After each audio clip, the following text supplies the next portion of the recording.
σήμερα εδώ, αποτελεί παραδοσιακά έναν αγαπημένο θεσμό και ένα βήμα γόνιμου διαλόγου των μελών του κλάδου μας. Αλλά φέτος αποκτά ακόμα μεγαλύτερη βαρύτητα, καθώς ο Σύλλογος μας συμπληρώνει τα 100 χρόνια από την ίδρυσή του το 1925.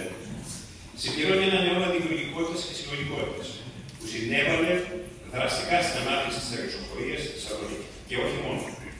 Καθώς η δράση του, όπως μαρτυρούν και τα αρχεία του, είχε ανέκαθεν υπερτοπικό χαρακτήρα και δίνει επίσης δυναμικό παρόν στην Πανελλήνια Ομοσπονδία του κλάδου μας, την περίφημη ΟΜΑΚΟ.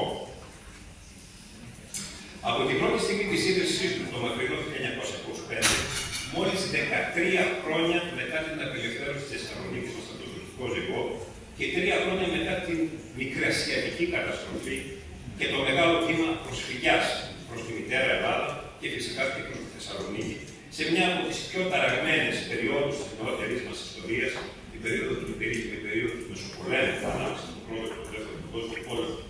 Ο Σύλλογος Προσωπικών Πρωτοπολών Θεσσαλονίκης, όπως ήταν τότε η επωνυμία του, βασίστηκε σε 3 θεμέλιες αρχές και στόχους.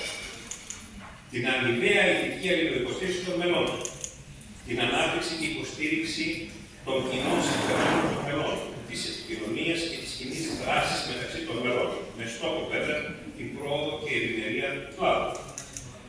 Τέλος, την ενιαία δράση, υποστήριξη και υπεράσπιση των ένομων δικαιωμάτων των μελών του Συλλόγου, δια υπομνημάτων διαβημάτων για την βελτίωση της οικονομικής και κοινωνικής θέσης του κλάδου προς τις ανάλογες υπηρεσίες στην τοπική αυτοδιοίκηση και την κυβέρνηση.